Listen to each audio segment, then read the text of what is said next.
The question that comes up all the time in consultations is, how do I do a deal with pepper?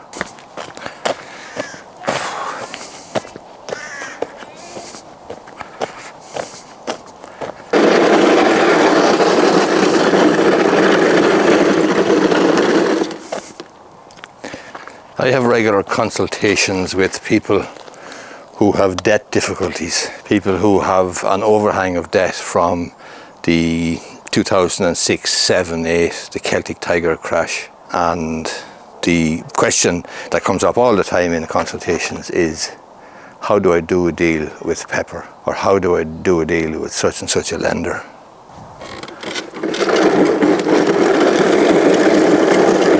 And I find myself telling people the same thing time and time again.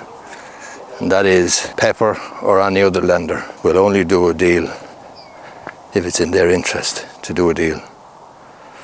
Let me explain. Let's say you go to Pepper, or any other lender for that matter, and let's say you have €1 million worth of debt, and let's say you've assets worth 100,000, and let's say you can go to Pepper and say, look, I have no money, I have 50 grand worth of assets, I owe you $1 million, I owe you $1 million from the Celtic Tiger crash, or 100,000, or whatever it is.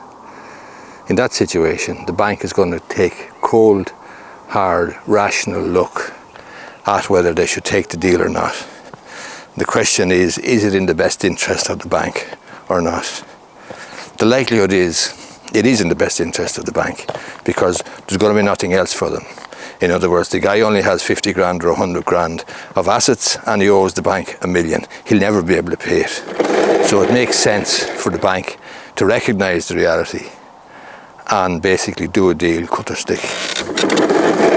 On the other hand, I've had people coming to me and they have had very specific situations where they might have a property, a house worth $1 million, and they might owe perhaps $500,000, and they'd like to do a deal with the bank. And the reason they want to do a deal with the bank is because they want to be able to pass on the house that they have, the family home, to their kids, and they don't want to pass it on with debt.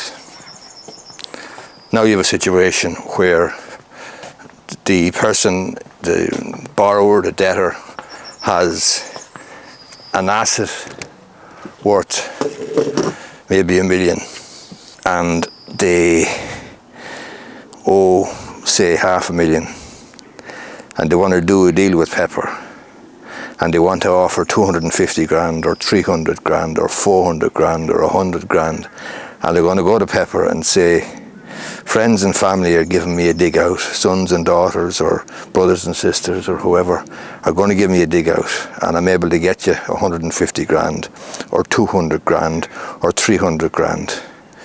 Will you take that in satisfaction of the €500,000 debt?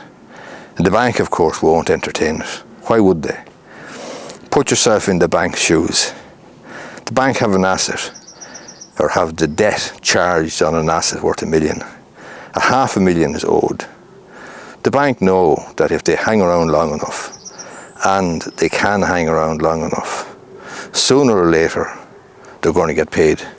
Because their asset, the asset which is underpinning their loan, is worth $1 million, and they're owed only $500,000. The bank in that situation, Pepper or whoever it is, have all the time in the world. So there's no way, I don't believe, you're going to get a deal.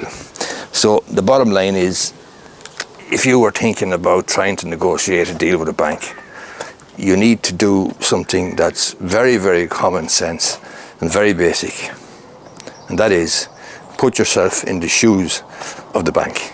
Put yourself in the shoes of the lender and ask yourself, does this proposition, this deal, this proposed deal, does it make sense?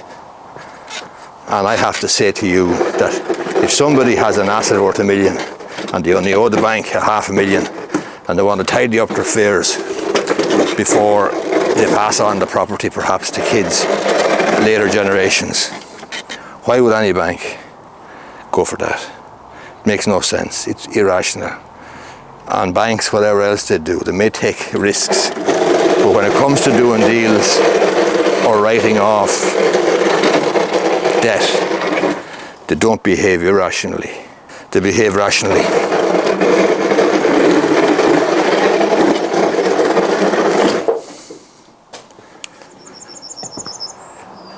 So the bottom line is, it makes sense. If it makes sense for a bank to do a deal, they'll do a deal. But if it doesn't make sense, if it's not in their interest, they won't do a deal. And it makes no sense rather, for a bank to do a deal in circumstances where A, time is on their side, and B, they have an asset which is covering with ease the amount of outstanding indebtedness. It makes no sense. It's irrational to do a deal. So the paradox here, obviously, you probably recognize it, is the more you owe the bank, the more likely you are to get a deal, because the more you owe the bank and the less assets you have, the more sense it makes for the bank not to be throwing good money after bad, not to be wasting their time trying to pursue you if you don't have the assets, if you don't have the capital. If you have 50 grand or 100 grand and that's it, and your earning capacity is shot and you're coming towards the end of your life, where are you going to get an extra 300 or 400 grand to do a deal for, say, 500,000 and to pay off your debt? It's not going to happen. So the bank recognised that. It's in their interest, actually, in those circumstances, to tidy up their balance sheet, do a deal. And the likelihood is they bought the debt for, a certain percentage of the original amount that was advanced, and that's it. But the more money you owe the bank, the less assets you have, the more likely you are to get a deal.